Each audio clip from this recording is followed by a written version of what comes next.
नमस्कार, आप देख रहे हैं 5 की बात। मैं हूं नकमा।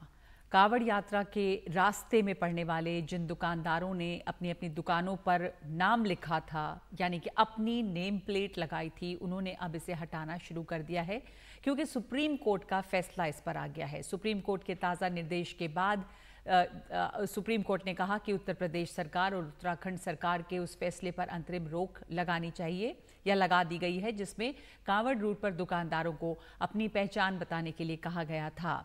कोर्ट ने कहा है कि दुकानदारों को अपना नाम या पहचान उजागर करने की जरूरत नहीं है। दुकानदारों को बस ये बताना होगा कि वो शाकाहारी है या फिर मांसाहारी, किस तरह का खाना बेच रहे हैं। कोर्ट ने उत्तर प्रदेश, उत्तराखंड और मध्य प्रदेश सरकार को नोटिस जारी किया है और साथ ही ये भी कहा है कि अगर याचिकाकर्ता अन्य राज्यों को भी इसमें शामिल करना चाहते हैं तो उन राज्यों को भी नोटिस जारी किया जाएगा। इस मामले में अगली सुनवाई 26 जुलाई को होगी।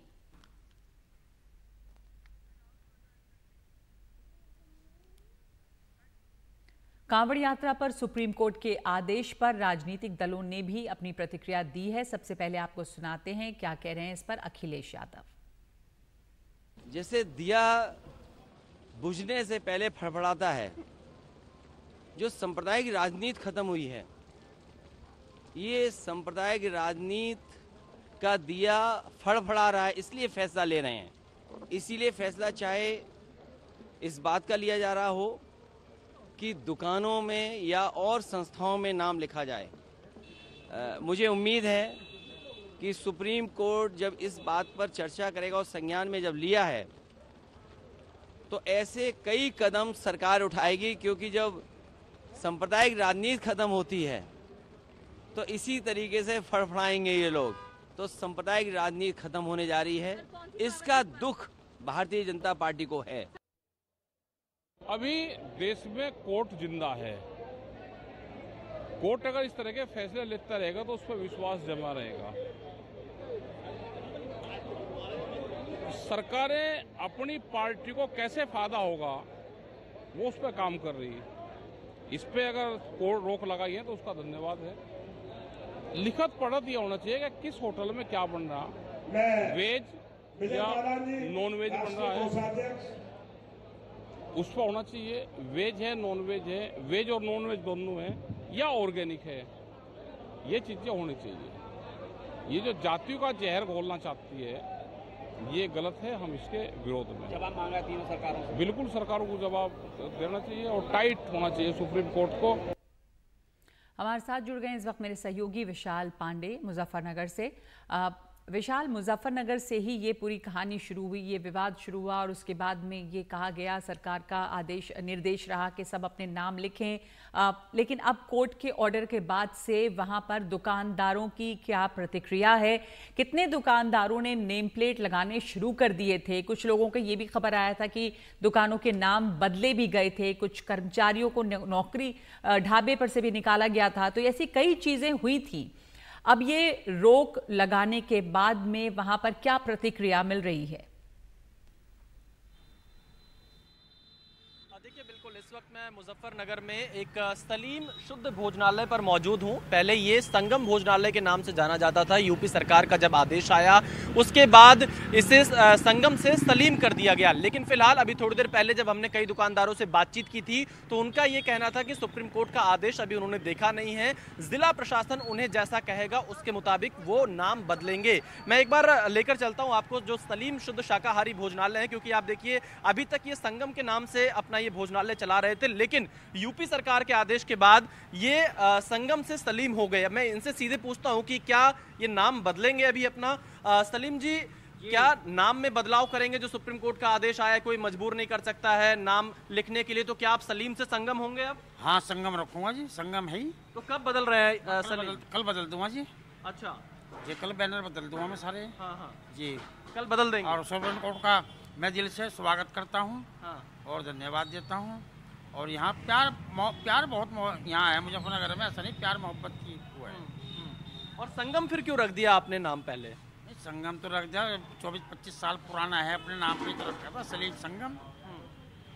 लेकिन सलीम तो पहली बार लोग देख रहे हैं आपकी दुकान पर। अब देख रहे हैं ना, अब तो परिवर्तन हो गया, सबके देख रहे हैं। आज जब शहर यानी कल फिर से सलीम से संगम बन जाएगा। हाँ, संगम हो जाएगा जी। तो देखिए यहाँ पर दुकानदार ये कह रहे हैं कि कल तक ये एक बार फिर से अपना नाम बदल देंगे, जो भोजनालय का नाम है, अब फिर इसे सलीम से संगम कर देंगे, क्योंकि सुप्रीम कोर्ट ने जिस तरह से जो अंतरिम आदेश दिया है उसके मुताबिक अब ये फैसला करने जा रहे हैं। हालांकि ये अंतरिम आदेश है, फिलहाल यहाँ पर आगे क्या होगा ये कहना थोड़ा मुश्किल है, पर अधिकतर दुकानों पे नाम बदले जा चुके थे। अब दोबारा क्या ये अपना नाम हटाएंगे या रखेंगे, ये देखना होगा।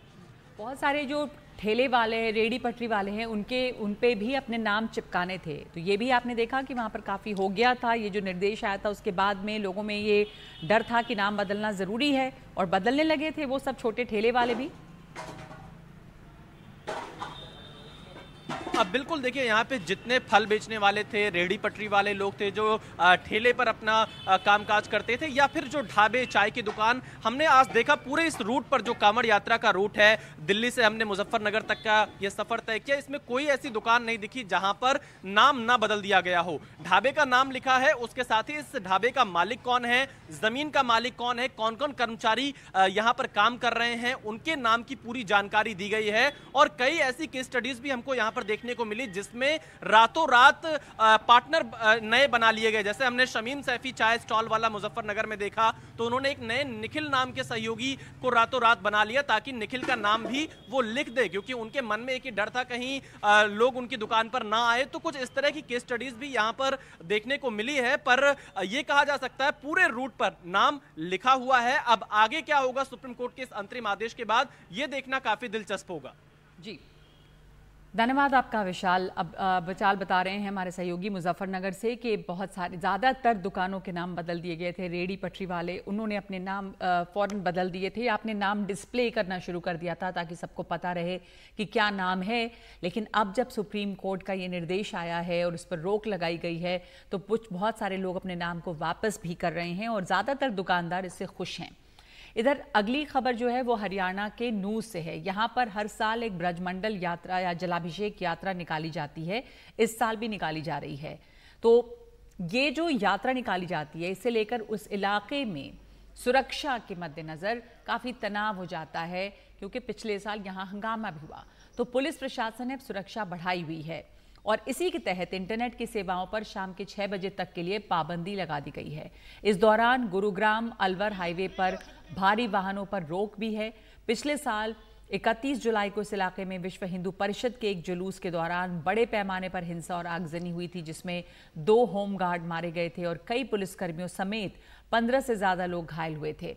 नूह में कई दिनों तक तनाव बना रहा था, ऐसे में इस बार शांति रहे, इसके लिए प्रशासन ने पहले से ही पूरे इंतजाम किए हैं। लगभग 2000 पुलिसकर्मी नूह में सुरक्षा इंतजाम में लगाए गए हैं। ड्रोन कैमरों से पूरे इलाके में निगरानी रखी जा रही है। आइए देखते हैं हमारे सहयोगी गजाली की ये रिपोर्ट। जी, क्या नाम है आपका?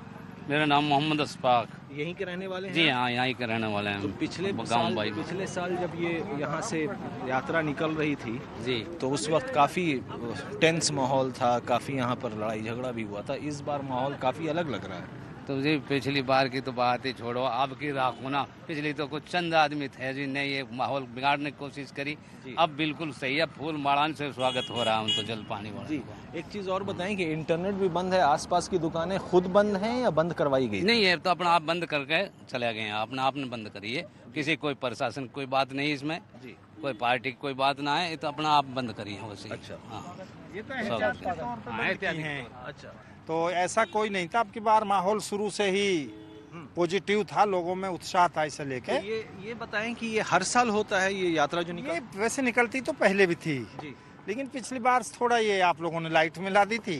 अच्छा। तो आप लोगों का जितने लाइट मिलाई, अब की बार हम इसको दोबारा से ना उत्साह पूर्वक और भाईचारे को देखें ना। एक्चुअली बात क्या है, जो ये इलाका है मेवात, ये 2 वंशज हैं। एक जो मेव धड़ा है वो है भगवान श्री कृष्ण के वंशज हैं, उनको हम छरकलोत बोलते हैं। हम दहंगड़ हैं, भगवान श्री राम के वंशज हैं। वंशावली थोड़ी चेंज होएगी। तो हमारा निकाल आमेर और जयपुर से है। तो हम और एक धड़ा है जो पहाड़ गोत है, वो श्री पृथ्वीराज चौहान के वंशज बनते हैं। तो वंशावली तो वही चलेगी और हमारा भाईचारा सदियों का है। और आज हमें बहुत खुशी हुई है इस बात को लेके कि बहुत अच्छा लग रहा है कि ये निकल गई। बस मैं तो यही कहूँगा कि जात धर्म की तोड़ के सारी दीवारें हम एकजहती का परचम लहराएंगे। जात धर्म की तोड़ के सारी दीवारें हम एकजहती का परचम लहराएंगे। मंदिर की हिफाजत को अब मुसलमान आगे आएंगे। मस्जिद की अजमत को अब देश में हिंदू बचाएंगे। तो पिछली बार भाईचारे में आपस में दरार आई थी, उस भाईचारे को कायम करने के लिए, उस दरार को पाटने के लिए हमने खुद ने 10-12 जगह तो हमने प्रोग्राम स्वागत के रखाए हुए हैं। और मुझे बड़ी खुशी है कि आज जो पहले भाईचारा कायम था, बीच में कुछ भाईचारे में दरार आई थी, उसको आज बखूबी मेवात के लोगों ने पाटा है और उस बात को भुलाकर आगे बढ़े हैं और आगे बढ़ते रहेंगे। हमने जो जल अभिषेक यात्रा का स्वागत किया है, यात्री जो आए यहाँ पर, मुझे लगता है कि वो हमसे गले मिलकर जितना खुश हो रहे थे, मैं भी उनकी खुशी को देखकर बाग बाग हो गया। और अब एक सवाल आपके लिए, आप अपनी राय हमें भेजिएगा इस QR कोड को स्कैन करके। सवाल ये है कि क्या आर्थिक सर्वे में मजबूत भारत की झलक दिख रही है? स्कैन कीजिए ये QR कोड और भेजिए अपनी राय। आपको बता दें कि वित्त मंत्री निर्मला सीतारमण ने आज सदन में आर्थिक सर्वेक्षण रिपोर्ट 2024 पेश की है। निर्मला सीतारमण ने कहा है कि देश की अर्थव्यवस्था मजबूत स्थिति में है और वित्त वर्ष 2025 के दौरान इसमें 6.5 से 7% की वृद्धि होने की उम्मीद है।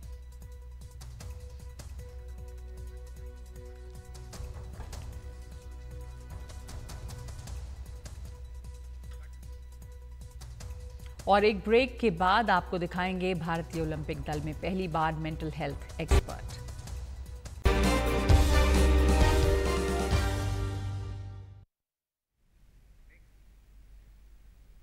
दो दिन बाद खेलों का महाकुंभ शुरू हो रहा है, यानी कि ओलंपिक। ये पेरिस में है। 24 जुलाई से ओलंपिक की प्रतियोगिताएं शुरू हो जाएंगी। उद्घाटन 26 जुलाई को होना है। इस बार भारत के 117 खिलाड़ी 16 खेलों में हिस्सा ले रहे हैं, जिसमें तीरंदाजी है, भारोत्तोलन है, जैवलिन थ्रो, मुक्केबाजी, बैडमिंटन, हॉकी। इसमें भारत की चुनौती मजबूत मानी जा रही है। ओलंपिक खेलों में जहां दुनिया के सबसे समर्थ और ताकतवर नौजवान आपस में प्रतियोगिता करते हैं, वहीं कामयाबी के लिए शारीरिक चुस्ती और इसके अलावा मानसिक मजबूती भी काफ़ी अहम होती है। खास बात यह है कि इस बार पेरिस में भारतीय खिलाड़ियों की मानसिक सेहत का ध्यान रखने के लिए पहली बार 2 मेंटल हेल्थ एक्सपर्ट्स भी होंगे। मेंटल हेल्थ टीम के ये दोनों सदस्य डॉक्टर समीर पारेख और स्पोर्ट्स साइकोलॉजिस्ट दिव्या जैन हमारे साथ जुड़ रहे हैं। तो हमारे साथ डॉक्टर समीर पारेख हैं और हमारे साथ दिव्या जैन है। Doctor Sameer Parekh, mental health कितनी इम्पोर्टेंस रखती है खिलाड़ियों के लिए इस दौरान जब वो प्रतियोगिता में हिस्सा ले रहे हों? किस तरह का उनका उस समय उनका मेंटल मेकअप होता है या होना चाहिए कि वो इतने तनाव में खेलते हैं और वो रिलैक्स रहें? इन सब चीज़ों का ध्यान रखना ज़रूरी है। लेकिन आप ये पहली बार हो रहा है कि टीम में जा रहे हैं, हेल्थ टीम के लिए भी लोग जा रहे हैं, जैसे आप जा रहे हैं वहाँ पर, तो इसकी ज़रूरत महसूस हो रही थी किस तरह से? मुझे लगता है कि नगमा, ये तो हम शायद कितने सालों से बात कर रहे हैं, मैंने आपने इतने चर्चे किए हैं मेंटल हेल्थ पे। हमारे जीवन के कौन सा पहलू है जिसमें मेंटल हेल्थ की ज़रूरत नहीं है?